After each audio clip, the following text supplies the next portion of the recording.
Finally the most awaited Jailer 2க்கான official announcement team கொடுக்குன்னு சொல்லிட்டாங்க.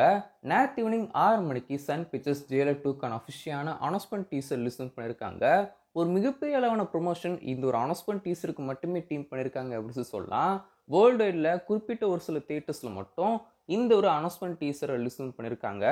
டீசரை பொறுத்த வரைக்கும் எனக்கு உண்மையாக தோணுன விஷயம் என்னன்னா, நான் கொஞ்சம் பெருசாக எக்ஸ்பெக்ட் பண்ணிட்டணும் அப்படின்னு சொல்லிட்டு தான் எனக்கு இப்போ வரைக்குமே தோணிட்டு வந்திருக்கு. டீசர் பார்க்க நல்லா இருக்கு, நான் இல்லைன்னா சொல்ல, சூப்பராக பண்ணியிருக்காங்க, நல்ல ஒரு ஒர்க் பண்ணியிருக்காங்க. மியூசிக் பழைய ஜெயிலர் 1 உள்ள அந்த மியூசிக் தான் எடுத்து போட்டிருக்காங்க. பட் ஆனால் ஹுக்கும் மட்டும் கொஞ்சம் டியூன்லாம் கொஞ்சம் சேஞ்ச் பண்ணி எடுத்து போட்டிருக்காங்க. 2.0 அந்த மாதிரி சொல்லலாம் இல்லையா. ஸோ நம்ம அந்த ஒரு ஹுக்கும் ட்ராக் கூட ஹுக்கும் ரீலோடர் அப்படின்னு சொல்லிட்டு வைக்க வச்சுருக்காங்க, டைட்டில் வைக்க வச்சுருக்காங்க. ஸோ சாங்கெல்லாம் கேட்க நல்லா இருக்கு. ஏற்கனவே ஜெயிலர் 1 பார்த்த அதே மியூசிக்கை போட வச்சுருக்காங்க.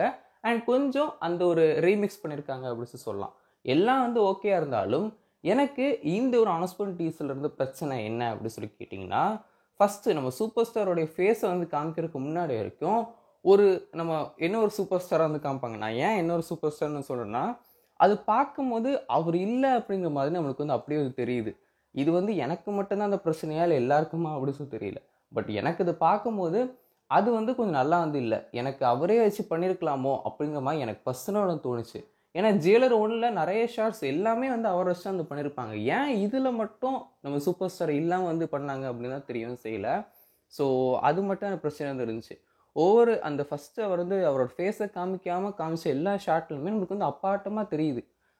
பார்க்கும் போதே இது ரஜினி சார் இல்லை அப்படிங்கிற மாதிரி தெரியவும் செய்யுது. பர்சனலாக நான் அப்படி தான் ஃபீல் பண்ணேன். அதுக்கப்புறம் ஃபேஸை காமிச்சதுக்கப்புறம் அந்த ஒரு எக்ஸ்ப்ளோஷன் தான் ஆகும் இல்லையா.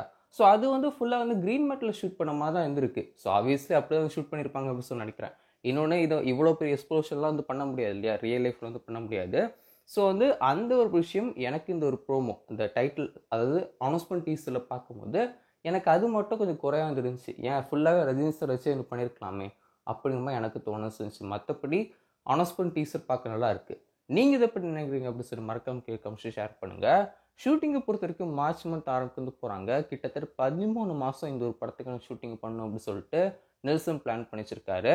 ஸோ இந்த ஒரு படத்தை பொறுத்த வரைக்கும் அடுத்த வருஷம் அப்படி இல்லைன்னா 2027 தான் இந்த ஒரு படம் ரிலீஸ் ஆகும். ஸோ வெயிட் பண்ணி பார்க்கலாம் இந்த ஒரு படத்துக்கான அடுத்தது அப்டேட் டீம் எப்போ கொடுக்க போகிறாங்க அப்படின்னு சொல்லிட்டு.